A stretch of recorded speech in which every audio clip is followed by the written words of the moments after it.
itu mutamathilain. Tapi kalau dalam bab mim mati, mim sakinah, dia boleh jadi idgham mithlain ataupun idgham asy-syafawi. Jelas?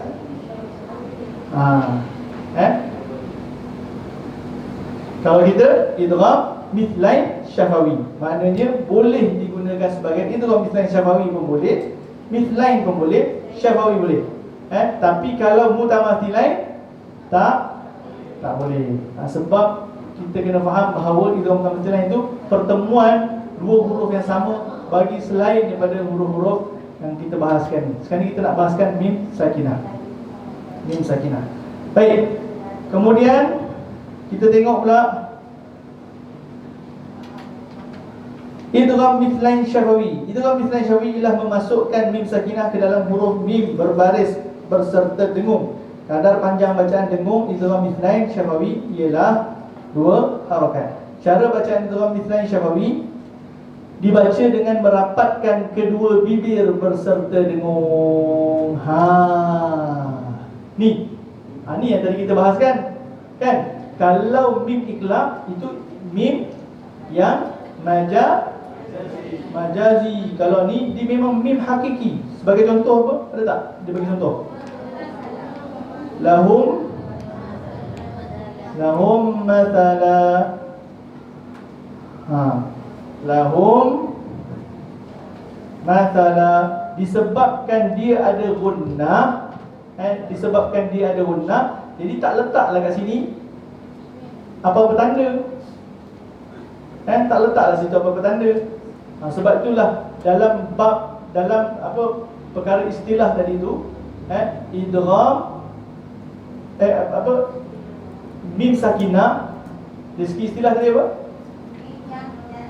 Mim yang tidak berbaris atau mim yang bertanda mati. Ni orang duk kata, Ustaz, ni kan bab mim sakinah, memang jelas-jelas mim sakinah.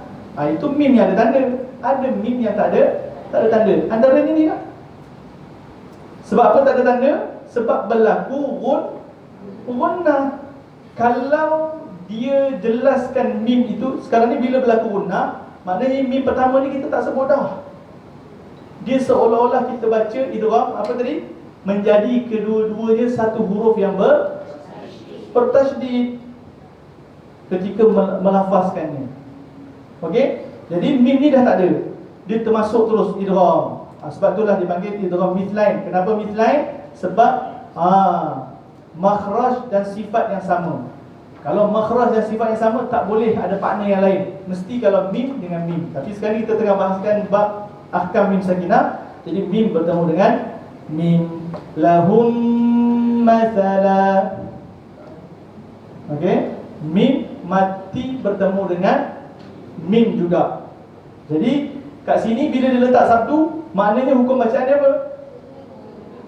Memang dengung. Tadi tu yang kita dah bahas tadi, Pak Idgham. Idgham kamil. Cara baca. Cara baca. Hukumnya apa?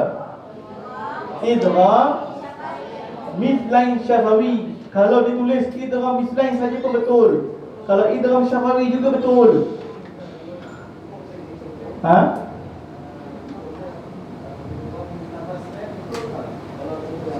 Kalau mutamathilain, kalau dia nak letakkan mutamathilain juga betul, mim dan mim. Tapi kita tak namakan dia idgham mutamathilain sebab mutamathilain boleh jadi pertemuan antara huruf-huruf yang lain. Tapi kalau dia letak saja-saja mutamathilain, tidak bersalahan. Nak sebut bigunnah pun boleh, tapi bigunnah itu dia tak ada pada bab ini. Kerana apa? Cara bacaan idgham ini adalah kamil. Kamil itu dah memang ada gunnah. Okey? Dia memasukkan jadi satu huruf yang sama.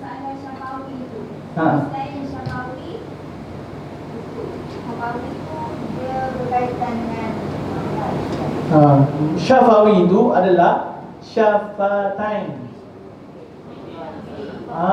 yang datang daripada puncanya adalah di bibir. Mim itu makhrajnya di bibir.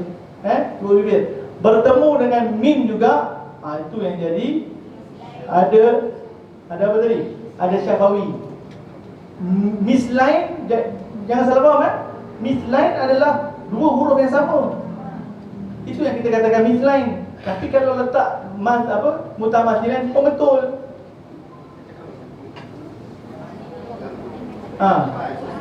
Kalau nak tengok pada kalau agak-agak keliru, mislain ini adalah lafaz yang tunggal. Kalau jamak mutamathilain, boleh guna untuk semua. Okey? Boleh guna untuk semua. Jadi kalau macam lafaz umum pergi ke lafaz takhassus, lafaz umum pergi ke lafaz khusus. Kalau umum idgham, salah jawapan tu. Macam tadi kita bahaskan tentang hukum izhar. Izhar pun kalau sebut saja jawapan izhar, Ustaz, izhar salah. Sebab izhar ada halqi, ada syafawi, ada mutlak. Begitu juga dengan bab idgham. Idgham ada idgham bi ghunnatin, ada idgham bila ghunnah, ada idgham mutamathilain, ada idgham mutajanisain, ada idgham mutaqaribain. Tetapi pada contoh ini mislain, lebih takhassus. Mim mati bertemu dengan mim. Boleh? Jadi disebut mislain kerana dua huruf yang sama. Huruf lain tak boleh lah. Walaupun disama tak boleh, sebab kita tengah bahas bab mim sakinah. Boleh? Disebut syafawi. Kenapa syafawi? Syafawi adalah huruf yang datang daripada bibir. Bibir. Kalau halqi tadi halqum. Kalau ni bibir, jadi syafawi. Kalau ikhfa syafawi, pertemuan mim mati bertemu dengan bo. Jadi tebal lah bo. Ba tak termasuk huruf isti'la. Ba. Tu kadang-kadang kalau kita tengok orang Arab, ba. Bila sampai ke sini, orang Arab kan ramai ke sini kan. Budak-budak nakal ada ajar dia badigul. Kita badigul betul. Dia nak tiru badigul. Kita pula lawak. Dia asal ni nak marah kita. Ada orang ajar dia bahasa-bahasa maki kan. Badigul betul. Lepas tu dia nak ikut very cool. Kita dengar kita gelak. Dia ingatkan dia nak marah kita. Nak ejek, ni ada peristiwa-peristiwa berlaku dekat dalam masyarakat. Jadi ikhfa syafawi.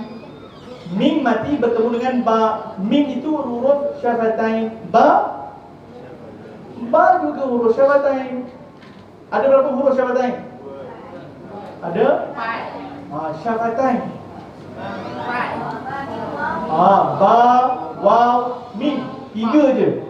Dua bibir ni ada tiga huruf je. Ba, waw, mim. Tapi kalau satu bibir, batnus syafah, itu baru fa. Baru ada huruf fa. Fa dia tak boleh dua bibir. Kalau dua bibir akan jadi pa. Pa man ya'man. Pa man. Dia fa. Fa, ujung bibir bawah, perut di bawah kena pada hujung gigi atas. Jelas Jadi ba pun huruf syafatain. Mim juga huruf syafatain, sebab tu dinamakan ikhfa syafatain. Izhar.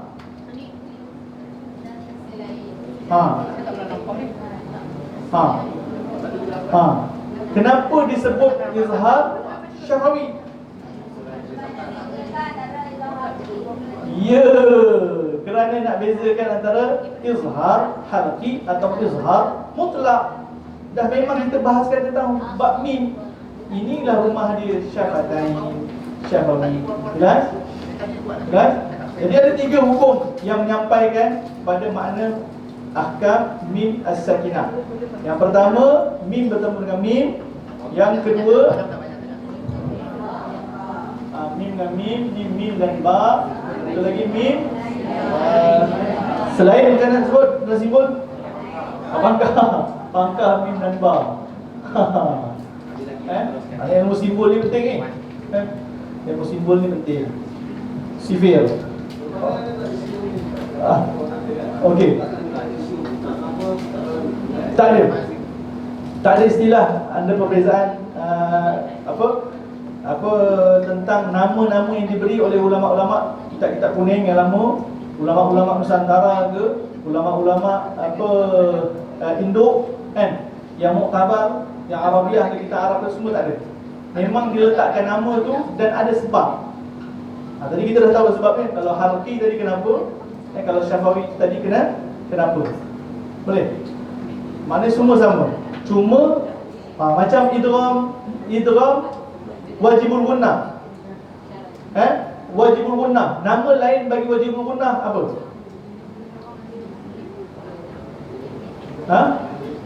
Bi gunnah. Wajibul gunnah apa?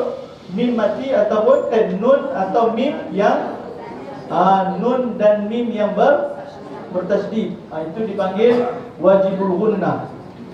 Ada juga yang menyebutkan sebagai idgham wujuban. Sama juga sebenarnya, tapi kita rasa macam halat. Apa hal lain pula bunyinya? Tengok ni.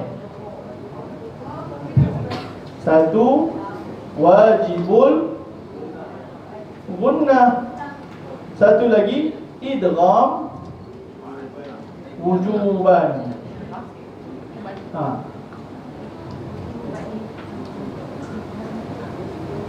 Sama, tapi itulah istilah-istilah yang kita kena tahu. Dia bukan diletakkan sengaja-sengaja ataupun saja-saja. Maknanya memang ada kaitan-kaitan. Sebab itulah dalam bab mat banyak yang kita betulkan lah. Bab mat kan untuk tahun ini. Okey, kita tengok pula.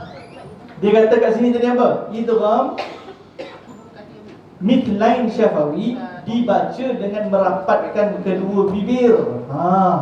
Tadi bab ikhlas kita baca dengan merenggangkan, membuka sedikit bibir. Yang ini tiba-tiba dia suruh merapatkan. Sebab apa merapatkan? Sebab jawapannya adalah kerana mim ini adalah mim hakikiyah, mim yang hakiki, bukan majazi. Okey? Bukan majaz. Itu bukan mim yang ditambah. Mim yang memang hakikat penurunan Quran itu memang jelas. Itulah mim. Okey? Okey, kita tengok. Tahukah anda dinamakan mithlain kerana huruf yang sama bertemu dengan dan dinamakan syafawi kerana makhraj dan mim mati adalah dari bibir. Idgham mithlain syafawi juga disebut sebagai idgham mithlain shaghir. Kenapa disebut idgham mithlain shaghir? Ni dalam bab tahun 3 dah ada kan? Bab idgham. Saya tak ingat ada lah kot. Wajibul gunnah. Mencadah. Dekat dalam idgham syafawi. Yang penting.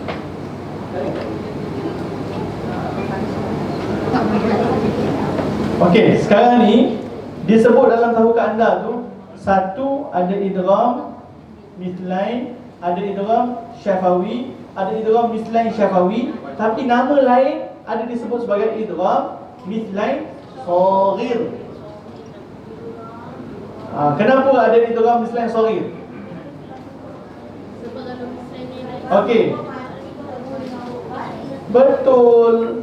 Sebab huruf mati bertemu dengan huruf berbaris. Kalau huruf yang hidup bertemu dengan huruf berbaris, jadi apa?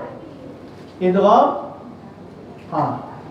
Idgham mithlain. Dia ada idgham mithlain shaghir, dia ada idgham mithlain kabir, dia ada idgham mithlain mutlaq. Ini mutlaq. Jadi dia ada yang mati dulu bertemu dengan huruf hidup, dia ada huruf hidup bertemu dengan huruf mati, dan dia ada huruf hidup bertemu dengan huruf hidup. Okey, idgham kabir ialah idgham yang huruf pertama ni hidup bertemu dengan huruf yang hidup. Kabir. Sebagai contoh, kalau kita nak baca suratul Fatihah, Alhamdulillahi Rabbil Alamin, Ar-Rahmanir Rahim, waqaf. Tapi kalau kita nak wasal, Ar-Rahmanir Rahim, Maliki Yaumiddin. Ar-Rahmanir Rahim, Maliki Yaumiddin. Rahim dengan Malik, dua-dua mim itu berbaris. Dua-dua mim itu berbaris. Tapi ada imam yang membacanya secara idgham. Itulah dipanggil idgham kabir, sebab dua-dua huruf itu baris tapi dia memasukkan. Sama juga dengan dalam surah Al-Baqarah. Alif Lam Mim, Zalikal kitabu la raiba fihi, hudan lil muttaqin. Jadi fihi dengan kalimah seterusnya apa? Huda. Kan? Fi bertemu dengan huda. Jadi ada ulama fi huda, dua-dua baris. Fi huda. Dia itu memasukkan. Jadi dah tak ada dah baris tu. Zalikal kitabu la raiba fihi, hudan lil muttaqin. Itu berlaku idgham. Idgham adalah pertemuan antara huruf hidup dan juga huruf baris dan baris. Hidup dan hidup. Kalaulah huruf yang pertama tu hidup, huruf yang kedua tu mati. Pertama tu hidup, ni jenis-jenis lah kan. Yang pertama mati, ni hidup. Yang kedua tadi hidup. Yang ketiga hidup, mati. Itu pun idgham. Tapi dia panggil idgham mutlak. Macam mana kita baca Kinwan, jelas begitu. Macam itulah dia mutlak pada idgham mutlak pada huruf hidup bertemu huruf mati. Contohnya surah At-Tin.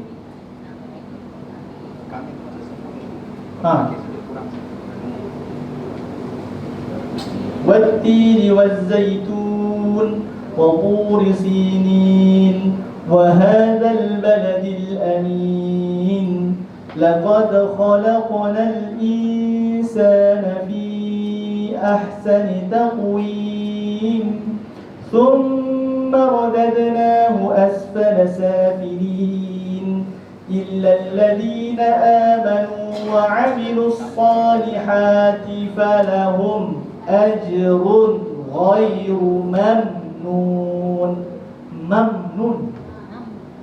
Mim bertemu dengan mim. Mim yang pertama itu hidup, mim yang kedua itu mati. Mamnun. Itu juga berlaku pertemuan dua huruf tetapi satu hidup, satu mati. Inilah dinamakan. Itu tahu ke anda kerana ada hukum kat sana. Idgham mithlain saghir, idgham mithlain saghir. Nama lain bagi idgham mithlain syafawi. Jadi kenapa ada saghir? Kerana huruf pertama itu mati bertemu dengan huruf hidup. Baik, seterusnya kita masuk pada hukum yang kedua. Tadi kita dah bahaskan tentang hukum mim sakinah pada cabang hukum yang pertama, iaitu idgham mithlain saghir ataupun idgham mithlain syafawi. Kemudian sekarang ni kita masuk pada hukum yang kedua, iaitu ikhfa asy-syafawi. Ikhfa syafawi ialah menyembunyikan mim sakinah di sisi huruf fa yang berbaris berserta dengung. Kadar panjang bacaannya dengung. Ikhfa syafawi dah dua harakat. Ikhfa syafawi dibaca dengan bibir, tidak dirapatkan tetapi direnggangkan sedikit semasa melafazkan mim sakinah. Maknanya ketika mana nak menyebut huruf mim, hukum ikhfa asy-syafawi, ikhfa itu kita dah tahu bahawa dia perlu menyembunyikan, perlu disembunyikan, maka diletakkan kaedah cara membaca ikhfa syafawi ialah dengan bibir tidak dirapatkan tetapi direnggangkan. Kalau dirapatkan bibir itu, Yang tadi kita bahaskan kalau nun sakinah, kan, nun sakinah bertemu dengan ba, iklab. Jadi kerana itu adalah majazi, maka dibaca dengan renggang. Kali ini dia mim sakinah, memang mim hakiki, kan. Sepatutnya dibolehlah baca dengan tutup, tapi kerana hukumnya adalah ikhfa, kita tak boleh menzahirkan, menjelaskan hukum mim itu secara hakiki. Sebab itulah kita kena buka sedikit. Dia tak boleh baca dengan alaikum biwakil. Tak boleh. Alaikum biwakil pun tak boleh. Qad ja'akum basairu min rabbikum. Tak boleh. Dia kena renggangkan sedikit untuk mengambil maksud ikhfa itu, disembunyikan mim tu tadi. Okey? Jadi kaedah bacaan dia qad ja'akum basair. Qad ja'akum basair. Okey? Maknanya kena direnggangkan sedikit. Tidak boleh dirapatkan. Tidak boleh dirapatkan. Kalau dibaca rapat, kalau dibaca rapat, adakah dia bersalahan?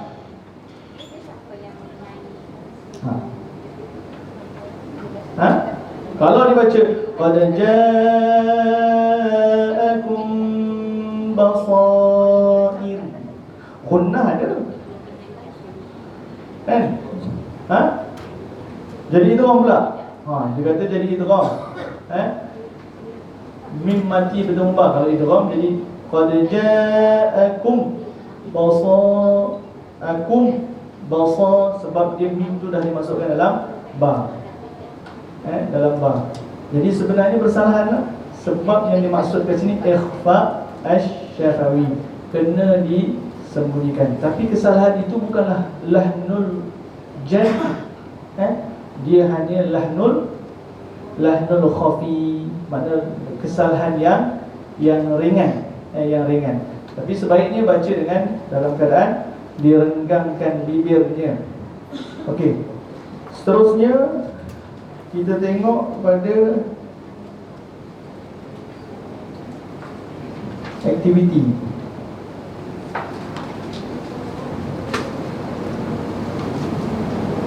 Okey, aktiviti ni kita nak dengar sedikit siapa yang boleh baca. Ustaz. Wah, dia cuba. Ustaz baca. A'udzubillahi minasyaitonirrajim. Inna rabbahum bihim yawma idzin lakhabir. Macam mana tu? Itu dia jadi tak ada gunnah. Ada kena gunnah, kadar dia berapa harakat? 2 harakat. Semua gunnah, kadar dia kena 2 harakat. Sekali lagi Ustaz. Inna rabbahum bihim yawma idzin lakhabir. Alhamdulillah. Ustaz.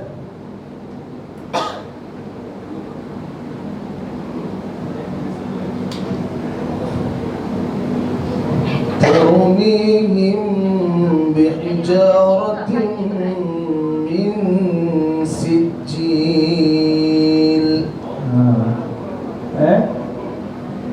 Jadi itu kaedah lantunan ikhfa asy-syafawi. Gunnah dia ada, kemudian dia punya mim kita kena renggangkan kerana nak menyembunyikan huruf mim yang disebut sebagai ikhfa. Kemudian kita baca menyebut huruf ba macam biasa, jadilah seperti mana yang dia lantunkan, yang dialunkan oleh sahabat-sahabat kita tadi. Alhamdulillah. Kemudian hukum yang ketiga,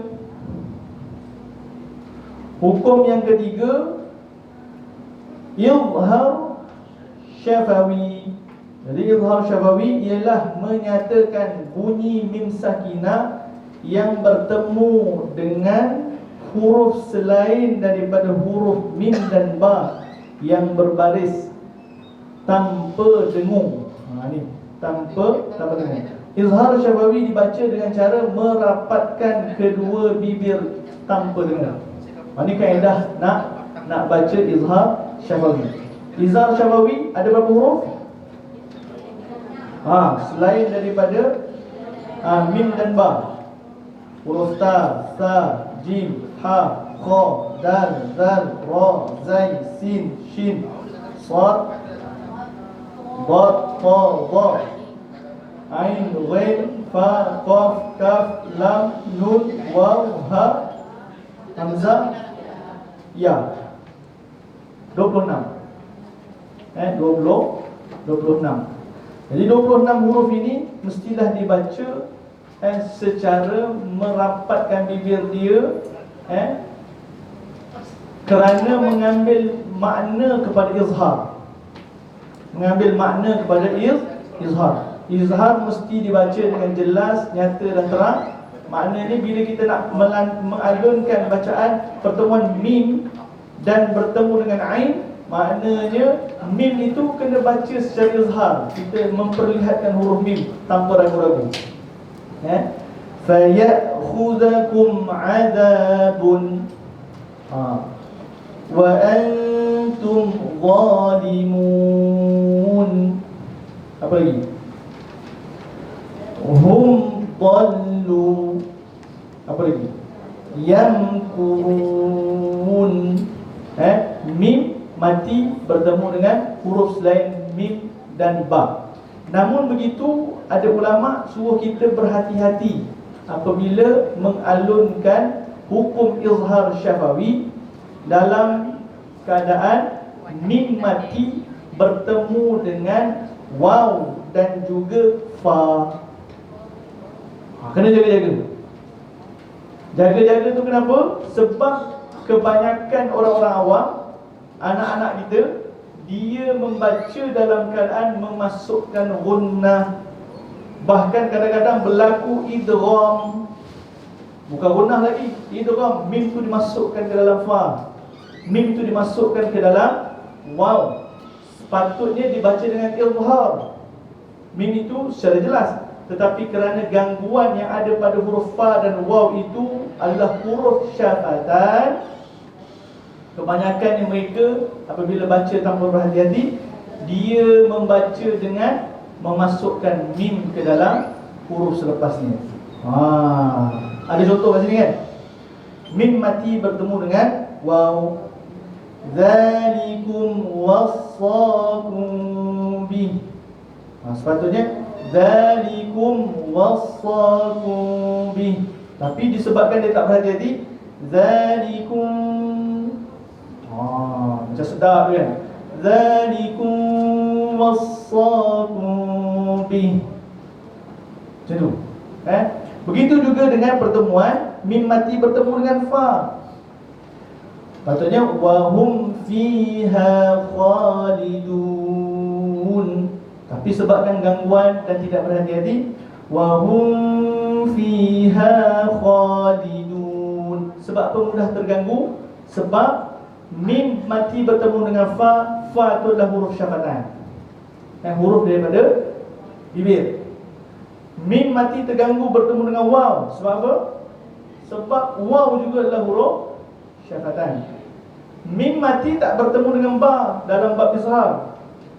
Sebab tu dia boleh berlaku idgham tadi. Kan? Mim mati bertemu ba boleh berlaku ikhfa. Boleh kita baca secara dengung. Mim mati tak bertemu, tak ada gangguan bertemu dengan mim sebab dah memang berlaku izhar idgham. Tapi dia akan terganggu bila jumpa huruf syafatan yang lain, fa dan juga waw. Sebab itulah kadang-kadang bukan setakat terganggu kerana gunnah. Kalau tadi tu saya tunjukkan contoh wahum fiha khalidun, itu saya tunjukkan untuk contoh gunnah. Ada juga contoh yang dibaca dengan idgham. Wahum kalau idgham, kalau dibaca dengan waw, zalikum, zalikum wassakum, Dzalikum wassaqum bih. Dzalikum. Sedangkan sepatutnya dia kena katuk bibir tu. Dzalikum wassaqum bih. Dia tak tutup. Sama juga masalah yang berlaku bila kita baca suratul Fatihah. Kan? Macam mana nak baca suratul Fatihah, Ustaz? Baca suratul Fatihah ayat yang ke-7. Ada kan? Ayat ke-7, mim mati bertemu dengan waw. Ustaz cuba baca. Ayat yang ke-7, yang akhir. Suratal ladzina an'amta 'alaihim ghairil maghdubi 'alaihim waladdallin. Jadi ini kita dah beritahu dia berjaga-jaga lah.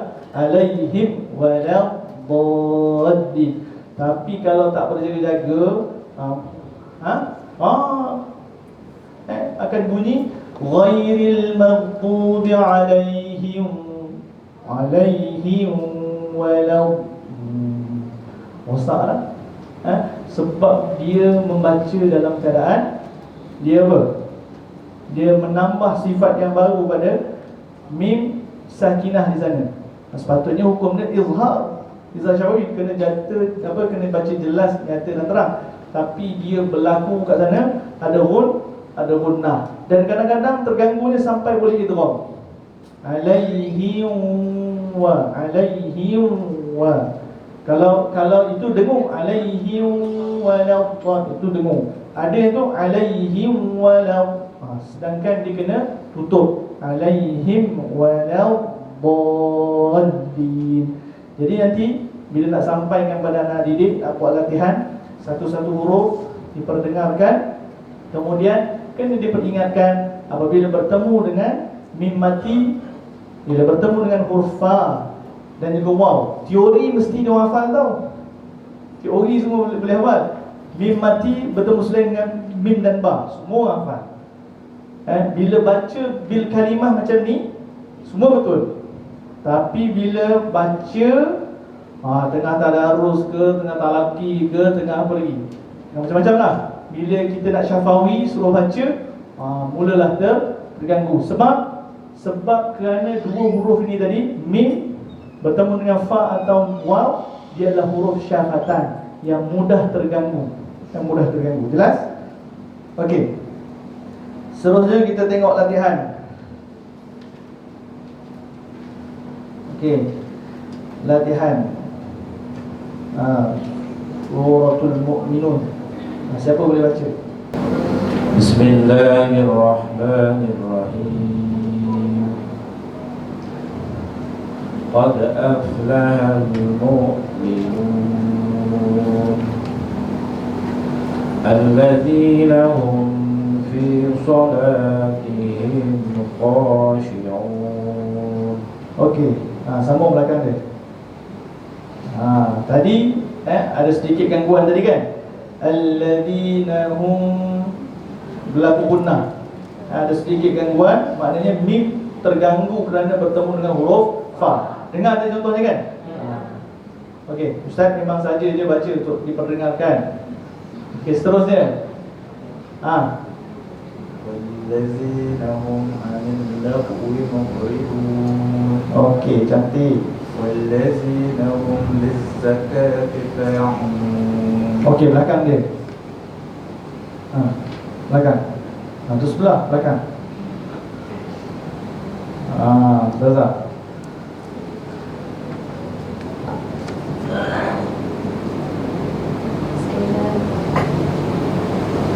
Bismillahirrahmanirrahim. Walladzina hum li furujihim hafizun.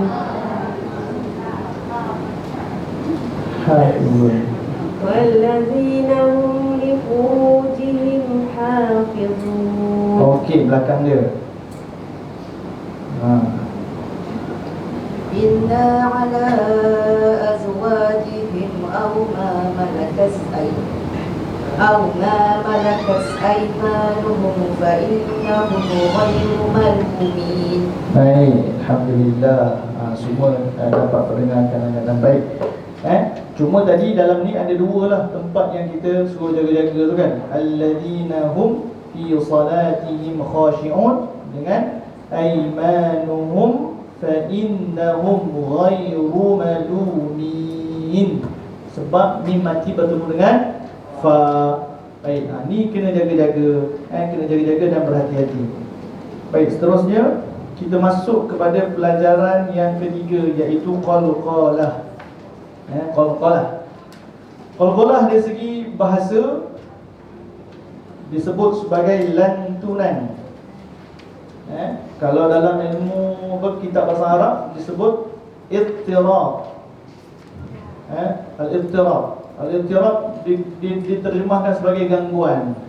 Maknanya ketika membaca tu ada gangguan pada ketika nak menyebut. Sebab itulah dia seolah-olah ada lantunan. Tapi dalam bahasa kita maknanya diterjemahkan sebagai lantunan. Pada istilah menzahirkan lantunan bunyi ketika menyebut huruf qalqalah. Setengah kitab tu disebut hatta nasma' nabrah qawiyah. Hatta nasma' nabratun qawiyah. Sehingga lantunan itu bila dibaca sehingga terdengar, hatta nasma', sehingga kita dengar nabrah qawiyah, bunyi yang kuat, nada yang kuat. Macam mana?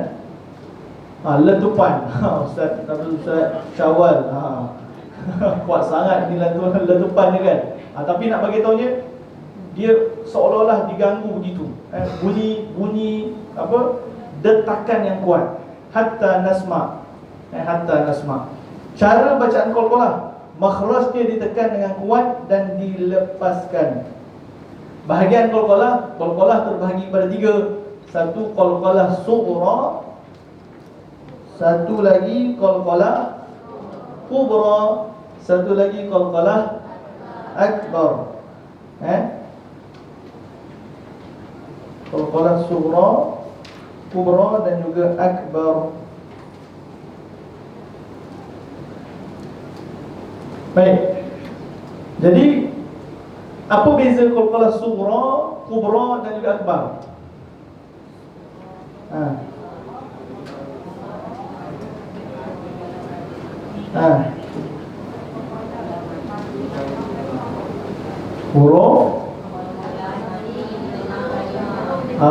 Huruf qalqalah mati di tengah kalimah, atau mudahnya ketika kita baca Al-Quran dia tak terkait dengan ilmu, dengan penyebab waqaf. Bila dia baca wasal saja, dan memang betul lah bacaan tu wasal. Mana boleh kita waqaf di tengah-tengah? Yadkhulun, kita waqaf di tengah. Tak boleh. Dia memang akan berada di tengah-tengah, dan mesti kalimah itu diwasalkan, diselesaikan, satu kalimah yang sempurna. Jadi itu qalqalah sughra. Qalqalah sughra. Kalau qalqalah kubra, idza kanat sakinatan mawqufan 'alaiha. Apabila huruf-huruf qalqalah tadi itu mati dengan sebab kita wakafkan. Di akhir kalimah sebab kita wakaf dah pasti di akhir kalimah. Dia mati dengan sebab kita wakafkan. Itu dah qul huwallahu ahad, Allahus samad, lam yalid wa lam yulad wa lam yakul lahu kufuwan ahad. Huruf kita wakaf itulah lafaz bagi qalqalah kubra. Berbeza dengan akbar. Akbar tu lebih berat, lebih besar. Kalau akbar, idza kana musyaddidatan mawqufan 'alaiha. Dia berlaku apabila huruf qalqalah itu dia diwakafkan dalam keadaan dia itu adalah huruf bertasydid, bersabdu. Jadi biasa kalau dalam kitab-kitab banyak digunakan kalimah apa? Kalimah, kalau dalam contoh ni saya letakkan tiga. Sebab nak cari ayat yang memang betul-betul ada tanda wakaf. Sebenarnya huruf qalqalah qaf, ta, ba, jim, dal itu kalau dicari dalam Quran ada je huruf-huruf yang bertasydid di akhir kalimah. Tapi sebab tak ada tanda waqaf, nak ajarkan pelajar darjah 4, maknanya nak tunjukkan bila dibaca dengan waqaf. Itulah ada keluar tiga contoh. Satu dalam surah Masad. Satu dalam surah Masad. Tabbat yada abi lahabin wa tabb. Dia lambat sikit, bukan watab. Dia jadi berat. Lantunan dia lebih berat dan lebih kuat. Contoh bagi qaf, dzalika bi anna Allah nazzala al-kitaba bil haqq. Dia tak ada saat. Tu biasa memang orang Melayu biasa tak ada saat kan. Sampai kan kalau makanan jatuh cepat sebelum 3 saat. Kan dia ambil tu sebelum 3 saat boleh lagi makan. Kalau dah lama sangat dah kotor. Biasa kan orang kita tanya saat. Tapi maknanya ada perbezaan antara sughra, kubra dan juga akbar. Mana akbar tu lantunannya mesti lagi kuat dan dia tidaklah sama macam kubra. Kalau kubra ahad terus. Tapi kalau kita tabbat watab sama je lah. Sebab itulah kita kena tab. Sama dengan dzalika bi anna Allah nazzala al-kitaba bil haqq. Yang ketiga dalam contoh ni ada tanda waqaf di sana. Qul hiya mawaqitu lin-nasi wal hajj. Dia tak boleh hajj. Kalau hajj dia macam kubra. Dia huruf yang dimatikan kerana waqaf, huruf qalqalah yang dimatikan kerana waqaf. Tapi kalau akbar, huruf qalqalah yang dimatikan juga, tapi kerana huruf itu adalah musyaddidatan, huruf yang ada tasydid. Huruf yang ada tasydid. Jadi kat sini tunjukkan contoh 3 saja.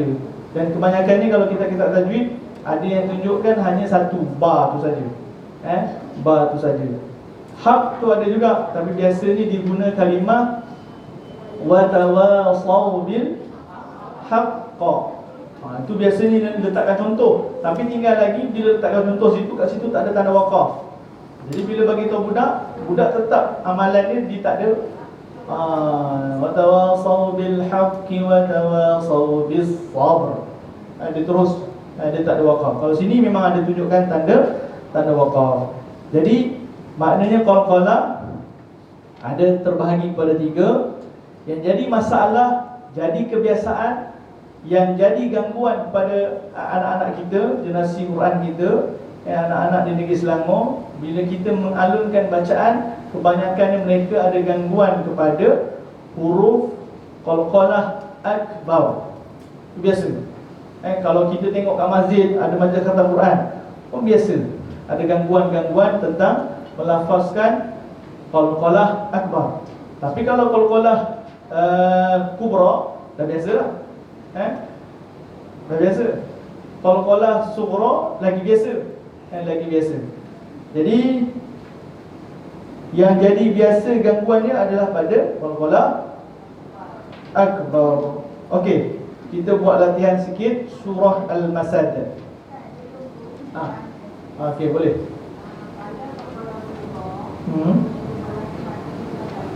Ya.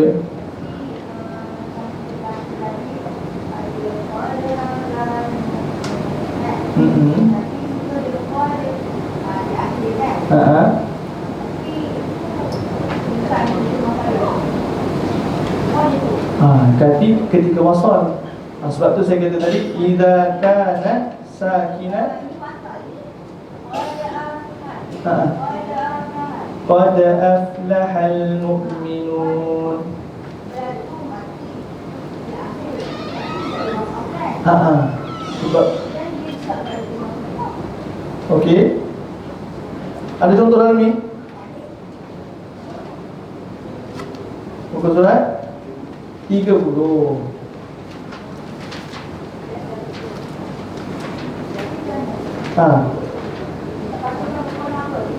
Kalau qalqalah di sini. Di sini dipanggil surah.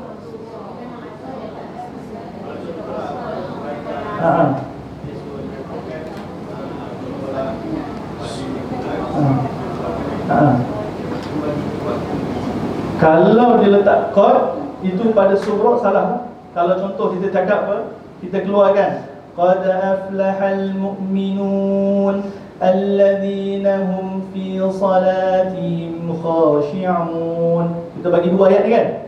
Keluarkan manakah dia qalqalah surah. Jadi dia letakkan contoh qad. Salah lah. Sebab apa? Sebab apa dia salah? Sebab di akhir kalimah lebahkan. Kalau dia letak qad aflaha, betul. Walaupun di akhir kalimah, tapi dia dibaca dalam keadaan wasal.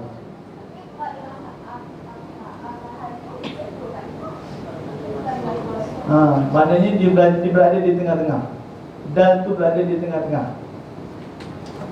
Yadkhulun. Apa lagi contoh-contoh lain? Ada tak contoh-contoh lain dalam ni? Ada. Kalau dalam surah ni, surah Al-Adiyat, surah At-Tin. Laqad khalaqna. Contoh dalam surah Tin. Wat-tini waz-zaitun wa turi sinin wa hadzal baladil amin. Laqad khalaqna. Kita tak boleh kata itu kubra, tak boleh kata. Tapi kalau saya wakafkan laqad khalaqna, jadi khalaqna itu sughra.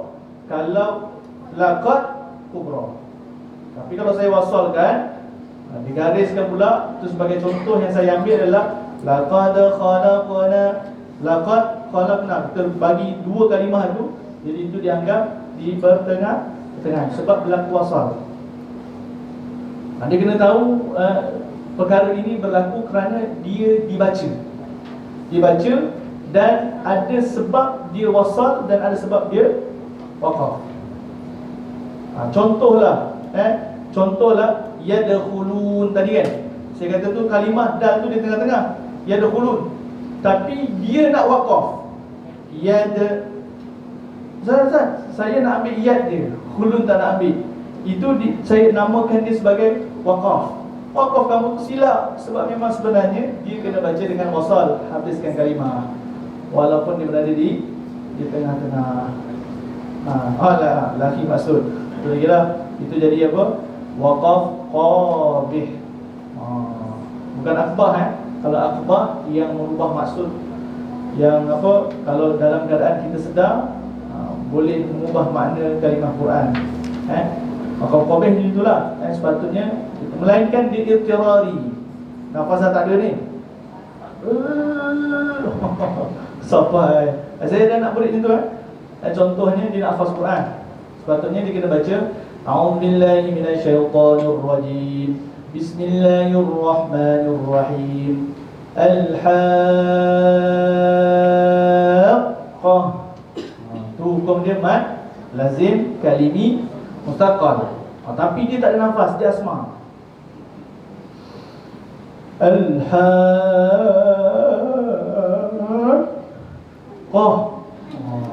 Ingatkan kita tak sedar, dia apa? Dia tambah nafas. Dia apa? Curi nafas. Tapi nak buat macam mana? Memang dia kena latih juga. Kalau pelajar lain, dia sambung-sambung lagi siap. Al-haqqatu mal-haqqah. Tu dia sambung wasal kan. Yang ni tak, dia memang special sikit. Tengah-tengah tu dia berhenti. Tetap silap. Macam mana pun Ihtirari begitu pun tetap silap. Ihtirari mesti kena disempurnakan dengan tu. Baik.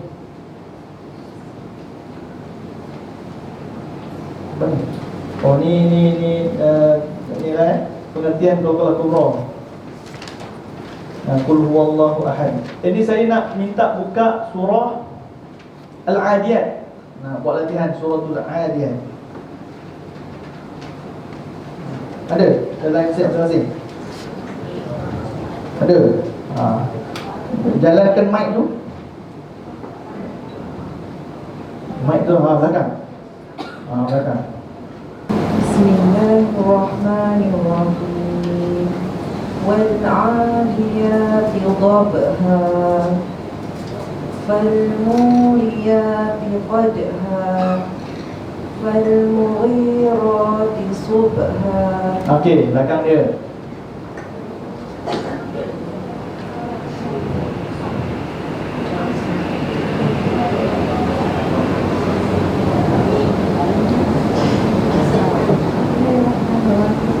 فأثرن به نقعا فوسطن به جمعا. Belakang dia. Fawasata. Fawasa sebenarnya dia gesin. Fawasa bertemu dengan sad. Inilah masalah kalau berlaku dalam suratul Fatihah biasa. Suratul Fatihah contohnya ihdinas sirat. Dia akan baca kebanyakan orang ihdinas sirat. Ihdinas nos dia jadi tak betul pada fathah nun. Patutnya ihdinas sirat. Sama juga dengan ghairil maghdubi alaihim wala, jadi wala jadi wala. Okay, tak apa. Kita nak tengok tentang qalqalah. Waya bersuku. Okey? Dah, belakang ni. Innal insana lirabbihi lakanut. Okey. Terus Innahu ala zalika lasyahid. okey, belakang dia. Wa innahu lihubbil khairi lasyadid. Afala ya'lamu idza bu'thira ma fil qubur. Sebelah dia. Sebelah kiri. Sebelah. Sebelah mana sebelah? Itu belakang, sebelah. Sana, tu.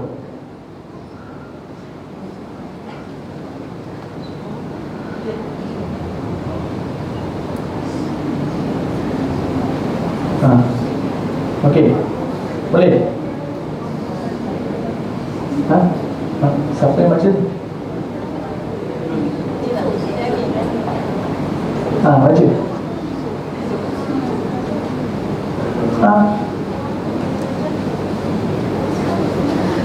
Untuk niat zikir lah, hafal kan?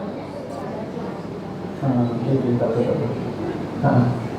Wa hussina ma fis sudur. Wa ma fi sudur. Sebelah.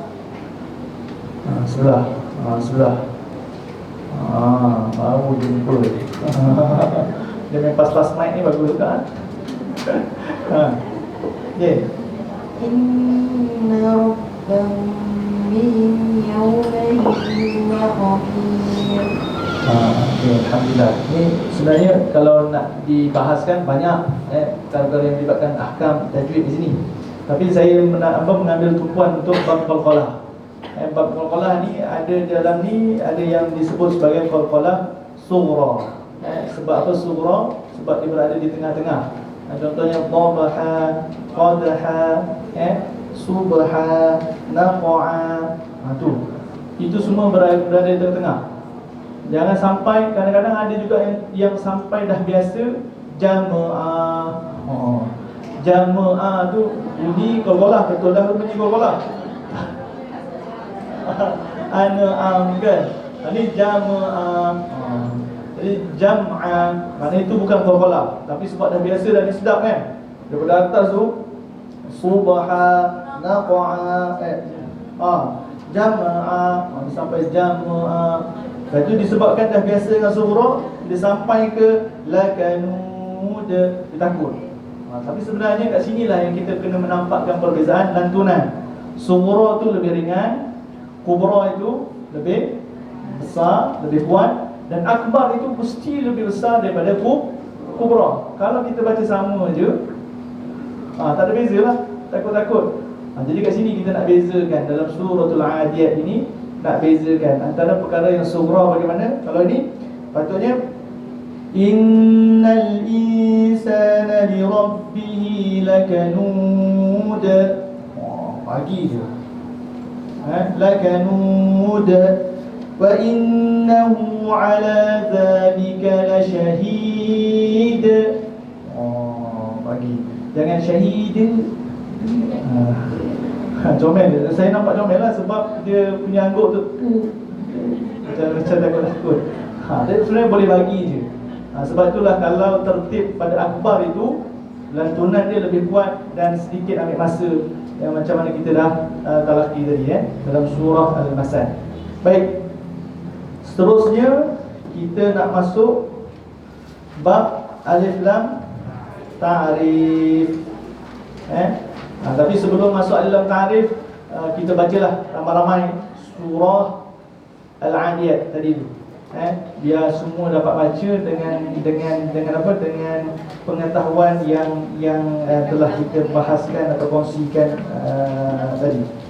1, 2, 3. Bismillahirrahmanirrahim.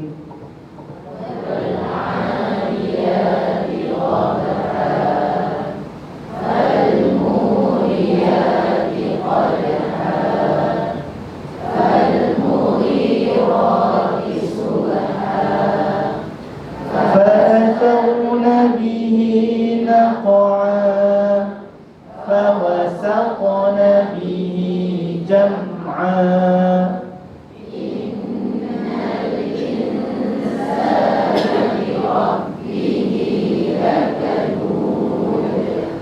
وإنه على ذلك لشهيد وإنه لحب الخير لشديد أفلا يعلم إذا بعثر ما في القبور وحصل ما في الصدور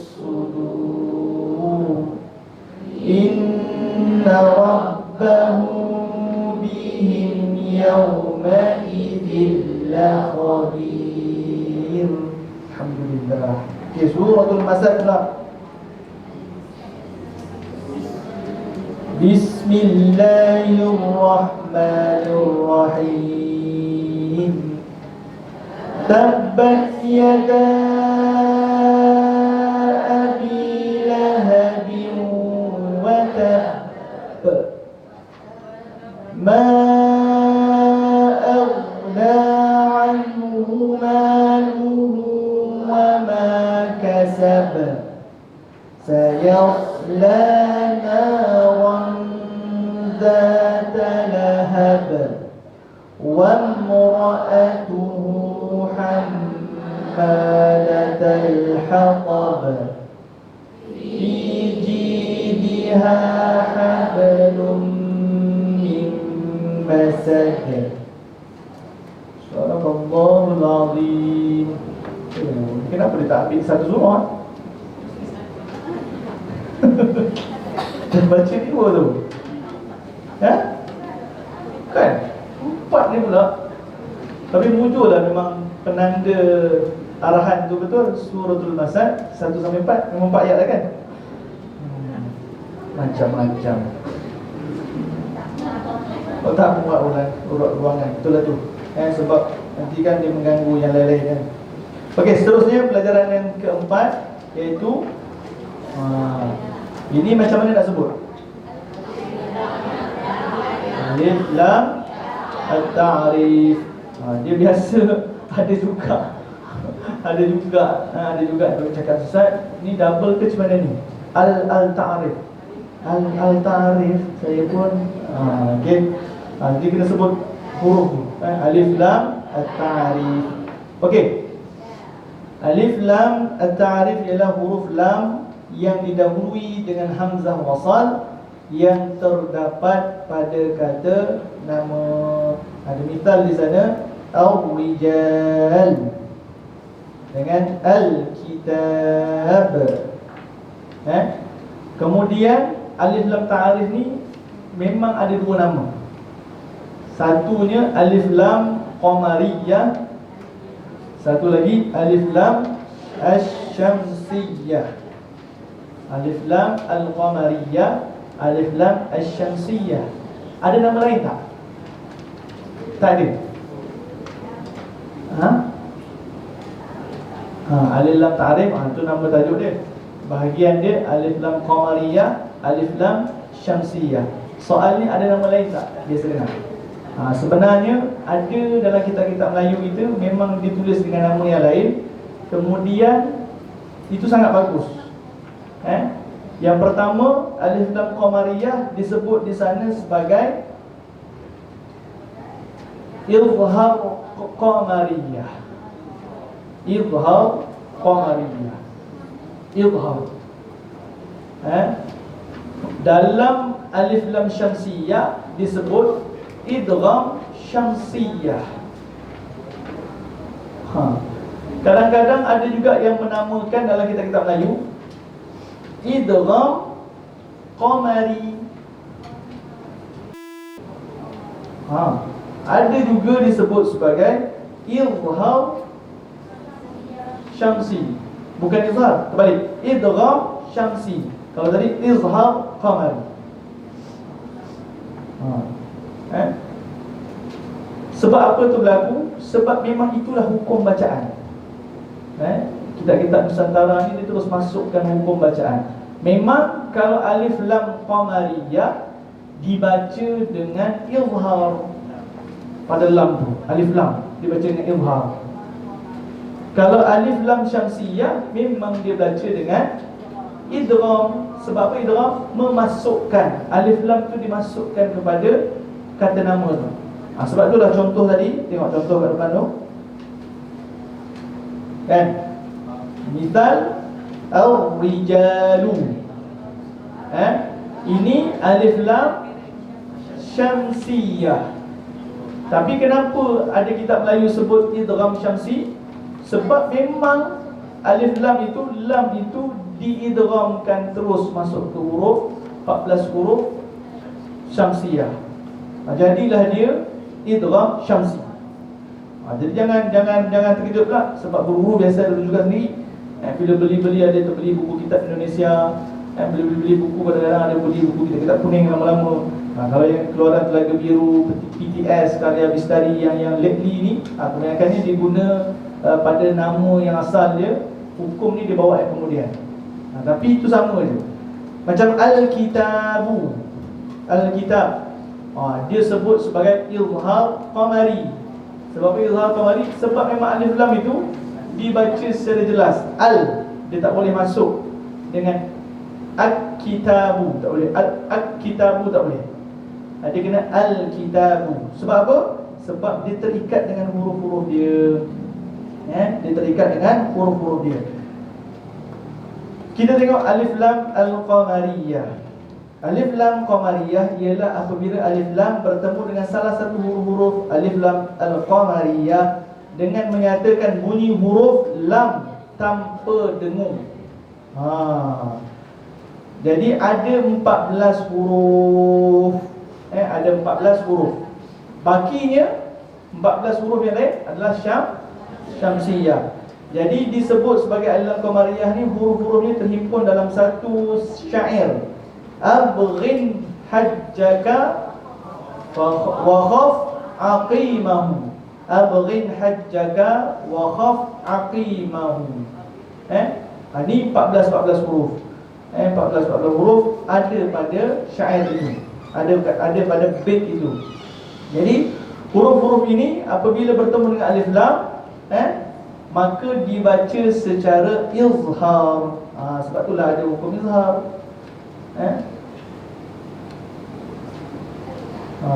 Kat sini ada dijelaskan tak? Tu alif lam qamari disebut juga dengan nama izhar qamari. Kenapa pula izhar? Izhar itulah hukumnya. Jadi kalaulah kita membuat soalan, pertanyaan pada anak didik,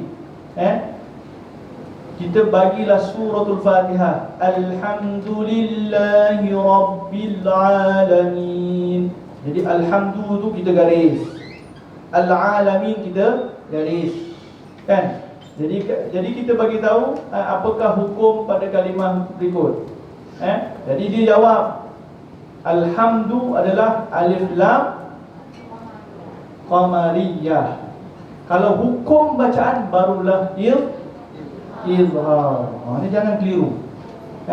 Walaupun izhar tu nama hukum tajwid juga, tapi kaedah hukum bacaan itu adalah melibatkan pada macam mana kaedah dia membunyikan izhar. Sama juga nanti kalau kita dah menaik tahun depan, kalau Ustaz yang mengajar darjah 5, mengajar dalam bab-bab hukum mad. Dalam bab hukum mad, contohnya itulah mad lazim itulah. Mad lazim kalau musaqqal, hukum bacaannya adalah idgham. Kalau mukhaffaf, hukum bacaannya adalah izhar. Dikembali pada situ. Jadi macam ini, macam ni, hukum bacaan alhamdu apa? Izhar. Baca dengan izhar. Kalau nama hukum tajwidnya adalah alif lam qamariyah. Jadi kenapa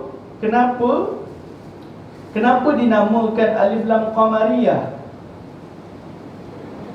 Ni kitab-kitab induk kita tak ada, tapi sangat menarik sebab dia terkandung dalam kitab Nusantara. Kalau kitab induk, kitab Arab ni dia tak tahu. Gerhana matahari.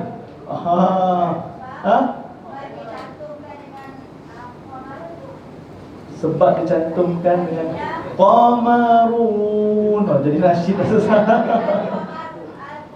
Al-qamaru. Okey, lagi ada jawapan lagi. Kenapa disebut sebagai alif lam qamariyah? Bila alif lam bertemu dengan abghin hajjaka wa khaf aqimahum. Contohnya al-alamin itulah kan. Dia termasuk dalam bab alif lam qamariyah. Tapi kenapa dibagi nama qamariyah? Okey.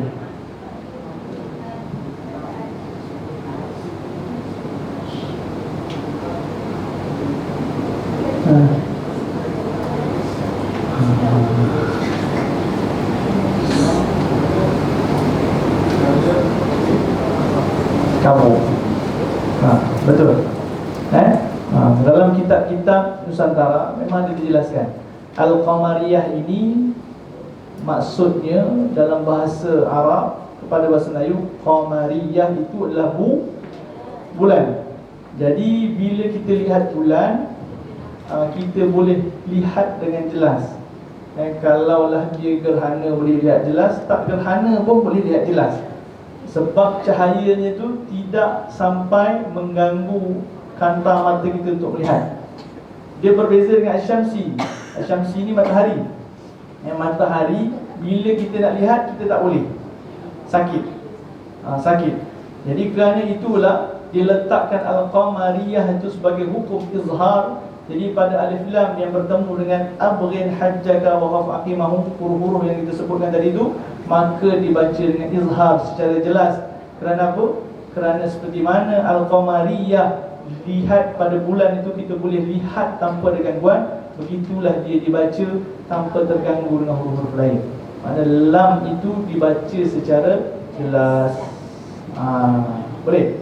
Kalau Asy-Syamsi, Asy-Syamsiyah, Syamsi apa? Matahari. Matahari. Jadi bila matahari kita susah nak lihat, jadi lam itu tidak boleh dibaca dengan izhar. Sebab itulah diidghamkan lam itu ke dalam huruf selepasnya. Dan huruf-hurufnya apa? Selain tadi. Itu terhimpun dalam satu syair. Tib thumma sil ruhman tafuz dif dha ni'am Da' su'a dhanni zur syarifan lil karam. Ini matan yang ini, syair ini memang saya sampai hari ini tak boleh nak masuk juga. Dia macam berat dia. Macam berat. Kalau yang lain-lain tu kan, contohnya kalau sifat huruf fahassahu syakhsun sakan, apa-apalah matan-matan yang ada dalam ilmu tajwid itu mudah bagi saya nak hafal. Tapi yang ni macam berat sikit. Panjang satu hal, tapi huruf-huruf dia macam berat. Tib thumma sil ruhman tafuz dif dha ni'am da' su'a dhanni zur syarifan lil karam. Tapi ini adalah matan-matan syair yang memang orang Arab suka macam tu. Macam pantun lah, pantun. Jadi itulah huruf-hurufnya, ada 14 juga. Okey. Kita tengok pada huruf izhar. Izhar qamari. Kita nak tengok sahabat-sahabat kita baca. Mana mic tadi? Mic tadi yang orang depan dia.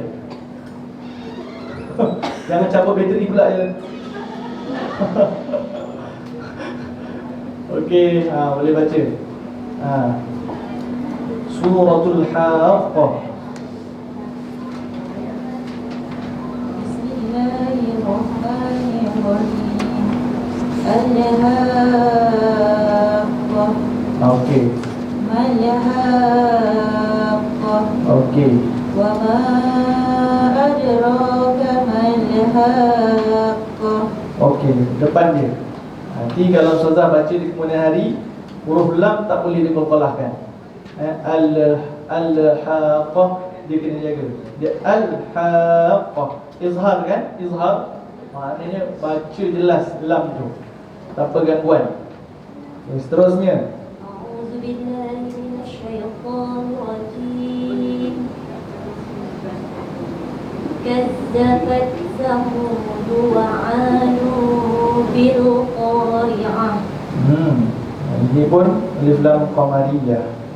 Fa amma Samud fa uhliku bit taghiyah. Ni alif lam apa? Alif lam syamsiyah, bil taghiyah. Okey, terus. Dah. Kalau dah orang sebelah dia. A'udzu billahi minasyaitonir rajim. Wa amma 'adun fa uhliku birihin sarsarin 'atiyah. Sarsarin 'atiyah. Tapi ni kalau nak perbaiki lagi, birihin, tu dia tebal. Sebab dia ikhfa, dia pada huruf isti'ala sad. Birihin sarsarin 'atiyah. Okey, teruskan. سخرها عليهم 7 ليال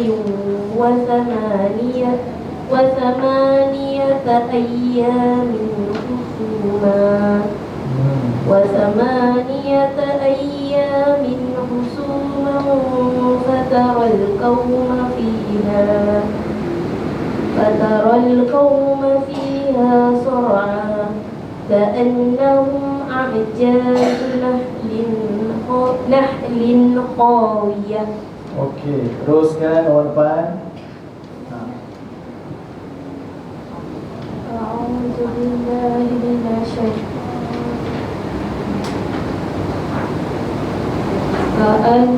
فهل ترى لهم من باقية.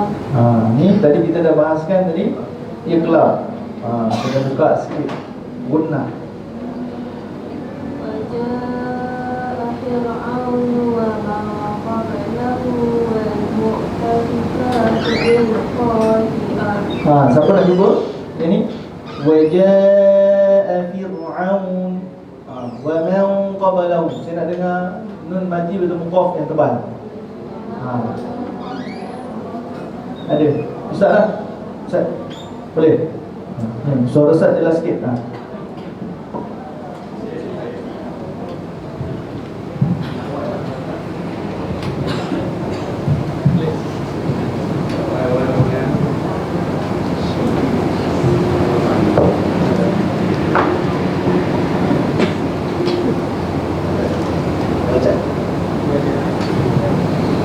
وجاء فرعون ومن قبله والمؤتفكات بالخاطئة. Okey, jelas.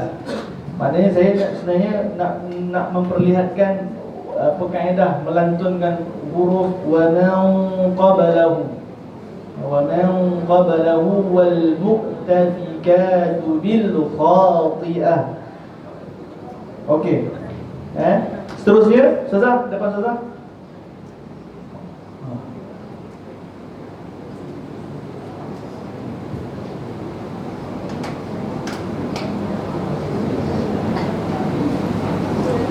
Bismillahirrahmanirrahim.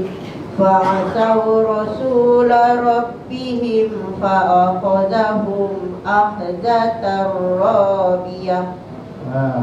Itu kha tu jangan sampai terkolkolah.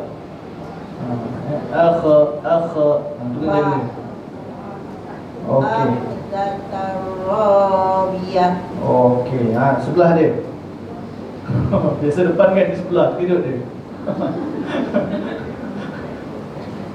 Bismillahirrahmanirrahim. Inna lamma taghal ma'u hamalnakum fil jariyah. Fil jariyah, hukum dia apa? Alif lam. Sebab apa Komariah? Sebab alif lam bertemu dengan huruf jim. Okey. Terus. لنجعلها لكم تذكرة وتعيها أذن واعية. Baik. Alhamdulillah, sadaqallahul azim. Itu dalam ayat ini terkandung ada alif lam qamariyah ataupun nama lainnya izhar qamari, ataupun ada juga dalam ni alif lam asyamsiyah yang mana hukumnya idgham syamsi. Jadi bila kita dah tahu penggunaan cara baca, hukum cara baca dengan hukum tajwid, nama bagi hukum tajwid dan beza dengan hukum bacaan bagi sesuatu hukum tajwid. Jadi kita dah mahir dengan kefahaman itu.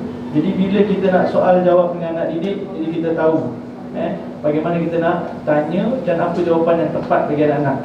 Sebab anak-anak ni dia masih putih bersih, dia apa yang diberitahu itulah disiplin yang dia akan pegang. Kami pun guru-guru macam saya sendiri, ada anak yang sekolah juga sekolah rendah. Bila guru dia ajar, saya dengar apa yang disampaikan oleh guru tu saya kata betul dan saya tambah. Kalau kita kata tak betul, nanti kan dia pening kepala kan. Kita kata macam ni, guru kata ni tak. Sampai kan kalau macam anak saya, kalau sekolah rendah dulu, sekolah tadika tu pasti bila pasti tu dia suka menghafaz. Tapi bila menghafaz tu dia dah biasa dengan bi'ah ataupun suasana menghafaz. Untuk membolehkan dia hafal, dia baca, diperdengar. Walaupun asalnya kita baca dengan kita ada kolak-kolak, sampai kat kawan-kawan, tu jamaah semua keluar lah tu. Memang dah tak boleh nak tu dah, tak boleh nak ubah. Jadi kita kena saling menyokong. Sekolah rendah ataupun anak-anak sekolah di mana-mana pun, ataupun guru, kita saling melengkapkan. Sebab tu ilmu tajwid ni disebut sebagai tahsin. Tahsin maknanya kita memperelokkan. Jadi bila sebut memperelokkan tu, maknanya kalau pengetahuan kita pada waktu kita masih muda dulu, belasan tahun, gini yang kita tahu, itulah yang kita mampu dan itulah yang kita ajarkan. Kalau sampai usia kita dah meningkat remaja dan sebagainya, 30-an sebagainya, dengan pengetahuan yang kita ada tu, upgrade kita dari segi macam tu. Dia cukup tak sepatutnya kalau kita dah menjangkau usia 50-60 tahun, tapi masih lagi tidak berubah pada kalimah bacaan. Mesti kena di-improve seiring dengan pengetahuan. Dan ni kita pun dah habis. Kita pun dah habis sebenarnya. Cuma ada beberapa nasihat saya. Al-Quran ini memang disebut dalam hadis-hadis, banyak hadis-hadis berkaitan dengan anjuran-anjuran untuk kita libatkan diri dengan Al-Quran. Tetapi perkara yang disebut oleh Nabi itu semua atas dasar qara'ah. Walaupun kita ada orang yang faham ilmu Quran, ada setengah orang tu dia hafal Quran, ada setengah orang tu dia bijak dalam melantunkan bacaan Quran dari segi tarannum, tilawatul Quran dan sebagainya. Tetapi fadilat bagi orang yang hidupnya sentiasa terkait dengan Quran apabila ia dibaca. Mesti kita kena libatkan diri dengan bacaan. Jadi bila membaca ni, dia akan lebih baik. Bila kita sentiasa istiqamah baca, dia akan lebih cantik, lebih baik bacaan kita. Jadi kalau yang tak suka baca, tak selalu baca tu jadi masalah. Jadi untuk tajwid, amalan yang kita nak ubah adalah melatih anak-anak dari segi sudut membaca. Jadi bila dia membaca, kat situlah akan jadi ilmu yang manfaat. Sebab pembelajaran ilmu tajwid ni dia tak lama. Kalau sekolah rendah, alhamdulillah dia belajar tajwid. Sampai sekolah menengah dia belajar lagi tajwid. Masuk universiti, kalau dah pilihan dia bukan bidang ada kaitan dengan tajwid, dah tak ada. Jadi apa yang manfaat yang kita dapat adalah bagaimana dia membaca selepasnya. Sekolah universiti nanti, ataupun sampailah ke tahap dia belajar lebih tinggi, dan dia jadikan Al-Quran itu sebagai satu amalan kerana dibaca. Jadi saya berharap guru-guru, para asatizah dapat menggunakan medium elemen Al-Quran dengan sudut kita mengajar ilmu tajwid agar membentuk pelajar yang mampu baca dengan baik. Maknanya walaupun kita ajar sikit tentang teori, tapi kita kena bagi masa untuk dia tersebut kalimah-kalimah tu.